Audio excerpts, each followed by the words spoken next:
संसार में हर व्यक्ति स्वतंत्रता चाहता है और स्वतंत्रता सबको प्रिय भी है, और स्वतंत्रता हमारी परतंत्रता का कारण बन जाती है। तो हम स्वतंत्रता हम चाहते हैं, हम किसी का कहना न माने, अब हम अपने मन मर्जी चलें। मन की गुलामी बहुत बड़ी गुलामी है। मन की गुलामी को छोड़कर के गुरुजनों की आज्ञा के अंदर चलना चाहिए। गुरुजनों ने जिस प्रकार से भजन प्रक्रिया बताई है, उस क्रियाकलाप में रहनी सहनी लक्षण बताए हैं, उस रहनी सहनी के अंदर अपन को रहना चाहिए और संसार की गुलामी छोड़नी चाहिए। संसार का मोह होता है, संसार को हम देखते हैं, संसार का मोह हमारे अंदर हो जाता है। मोह हम वह कार्य कर जाते हैं जो हमको नहीं करना चाहिए। तो मोह बहुत बड़ी गुलामी है। मोह ममता आसक्ति बहुत बड़ी गुलामी है। तो भजन हम जब भी कर सकते हैं जब मोह ममता आसक्ति का त्याग कर दें। संसार की मोह ममता आसक्ति का त्याग कर दें तो भजन कर सकते हैं। विषयों की वासना का त्याग कर दें तो भजन कर सकते हैं। भ्रम का त्याग कर दें तो भजन कर सकते हैं। तो संसार में रह करके हम सोचते हैं हमने ऐसा कर लिया, हम स्वतंत्र हो गए ऐसा समझते हैं, तो हम स्वतंत्र नहीं हो पाए। क्यों नहीं स्वतंत्र हो पाए? तो परीक्षा अपनी करनी चाहिए। यदि मान लो संसार में रहकर के कोई व्यक्ति हमसे गाली दे दे, उल्टा सीधा बोल दे, उसको हम सहन कर लें और हमारे अंदर क्रोध नहीं आए, तो समझ लो हम स्वतंत्र हो गए। कोई व्यक्ति हमको उल्टा सीधा भी बोल देता है, गाली भी दे देता है, अपशब्द कह देता है, फिर भी हम प्रसन्न रहें, अपने मन में दुख न माने, तो समझना चाहिए कि हम स्वतंत्र हो गए। यदि किसी की कही हुई बात हमको बुरी लगती है, किसी की अपनी की कही हुई बात को यदि हम बुरा मानते हैं, तो समझो हम अभी स्वतंत्र नहीं हुए। हमारे अंदर अभी अहंकार है। अहंकार के वस्तु में होते दूसरे की उल्टी बात हमको बुरी लगी, तो इसलिए अहंकार का त्याग करना चाहिए। जब तक अहंकार हमारे अंदर रहेगा तब तक हमारा भजन सफल नहीं होता है। साधक तो ऐसा होना चाहिए, कोई बोले कोई छोड़े, कोई डाले कोई बोले, कोई स्तुति निंदा करे, कोई ज्ञानी कोई कहता है, कोई सुनता है, किसी को उसकी बात को ध्यान में नहीं देना चाहिए। संसार में कहने सुनने वाले बहुत मिलते हैं, पर बात उनकी बात का ध्यान नहीं करना चाहिए। हमारा जो लक्ष्य, अपना लक्ष्य पक्का रखना चाहिए।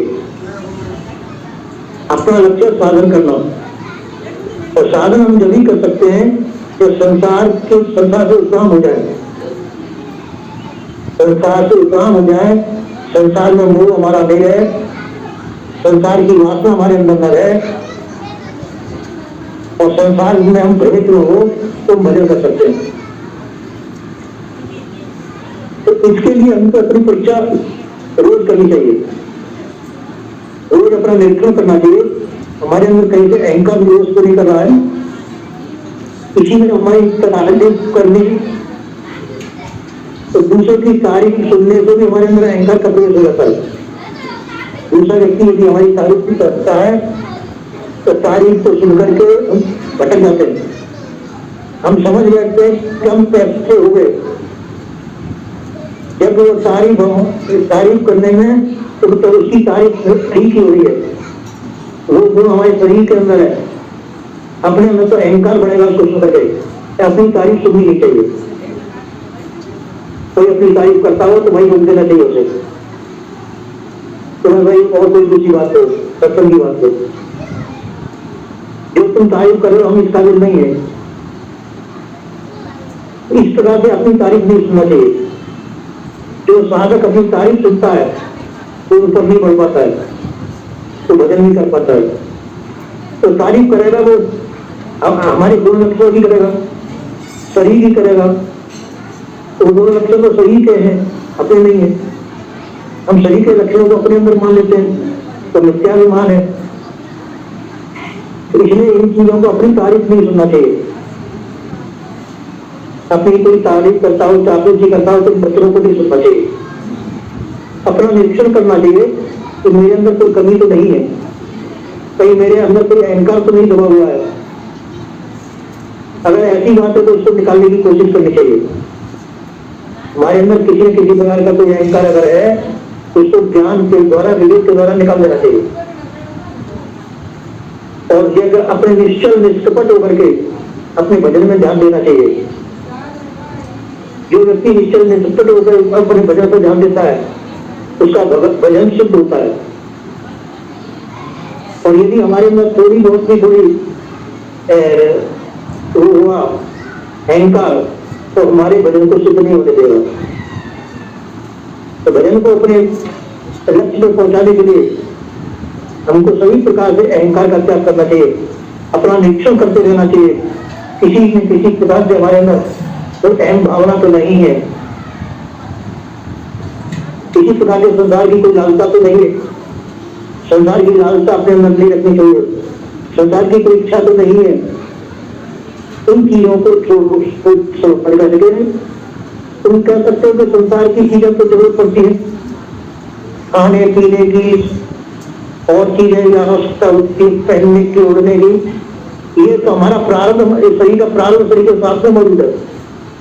प्रारंभ से सभी चीज पूर्ति होती चली जाएगी। उसके लिए कोई लालसा नहीं करनी चाहिए।